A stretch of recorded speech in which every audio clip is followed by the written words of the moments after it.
After a deadly wildfire took a respected forest ranger's life, a golden eagle refused to leave the watchtower they built together. But when the ranger's estranged son returned to sell the land, the bird led him to a truth that would change everything. High above the forests of the Rocky Mountains, an aging fire watchtower stood as a silent sentinel. For decades, Ranger Daniel Carter climbed its narrow steps every morning, scanning the vast, green horizon for the first signs of smoke. He lived a simple, solitary life in a small wooden cabin nearby, with just one constant companion, a rescued golden eagle he named Atlas.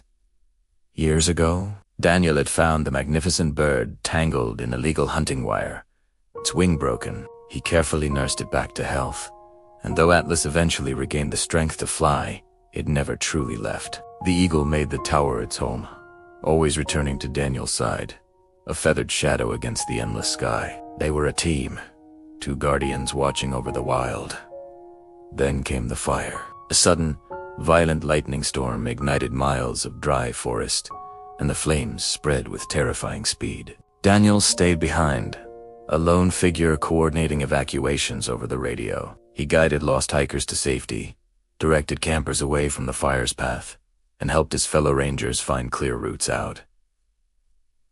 He saved so many lives that day, but he never made it out himself. After the funeral, a profound silence fell over the mountain, and Atlas, the golden eagle, refused to leave the watchtower. It perched at the very top, day after day, a stoic, unmoving silhouette, watching the empty horizon where Daniel once stood. The bird waited, as if holding a vigil for a ghost. Months later, someone finally came back. It was Daniel's son, Lucas Carter. Lucas and his father hadn't spoken in years. He'd grown up in the shadow of the mountains, always feeling like he came second to his father's duty. He blamed the forest, the job, the endless risks that always seemed more important than family. Now, he was here for one reason: to sell the land, close the cabin, and erase a past that felt like a heavy chain. The tower felt like a tomb. The cabin was filled with the scent of pine and old memories Lucas didn't want to face, and every time he stepped outside, he felt a pair of eyes on him. Atlas watched him from above, cold, silent, unmoving. It was as if the bird was judging him, a feathered embodiment of the legacy he was so desperate to leave behind. While sorting through his father's belongings, Lucas found a dusty box filled with old SD cards. Each one was labeled with a date and a location, a meticulous record of Daniel's life in the wilderness. Curiosity got the better of him. He slipped one into his laptop, and a video flickered to life. Daniel appeared on screen, looking a little awkward as he spoke into the camera during a patrol. His smile was warm, familiar. "If Lucas ever sees this," Daniel began, his voice raspy, "I just want you to know, I'm proud of you, son. Even if you don't believe it." Lucas slammed the laptop shut. The sudden wave of emotion was too much, but the silence of the mountains felt different now, heavier. That night, he couldn't sleep. He opened another video, and another. He watched his father planting saplings, repairing trails, and talking to the camera about Lucas's childhood adventures in these very woods. Memories he had tried so hard to bury began to resurface. The time they built a raft, the day his dad taught him to track a deer, the feeling of his father's hand on his shoulder. One morning, Atlas did something strange. Instead of staying on its high perch, the eagle flew down and landed on a nearby fence post, its golden eyes fixed on Lucas. Then it took off, flying only a short distance before landing again, turning back, waiting. It was an invitation. Lucas ignored it at first, dismissing it as just a bird's odd behavior. But Atlas did the same thing the next day.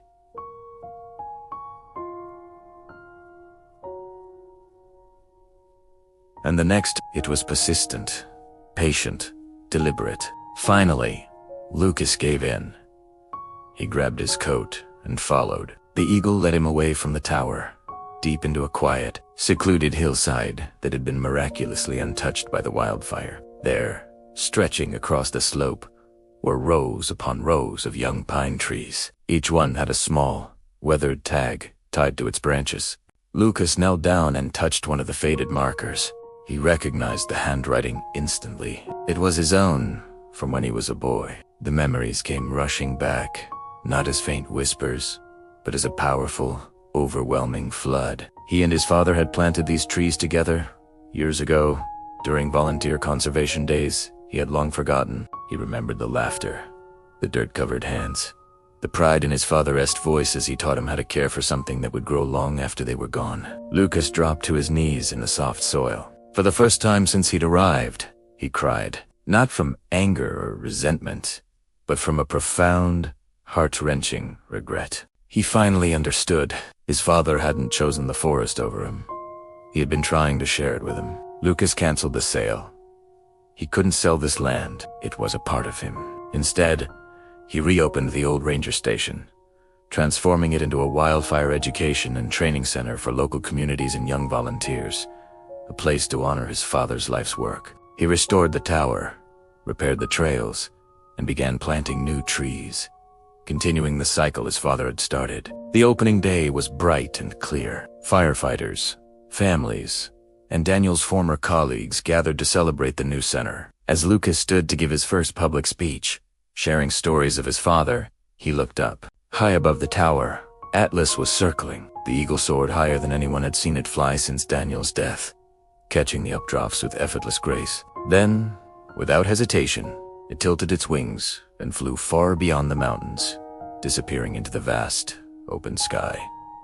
It wasn't an act of abandonment, it was a release.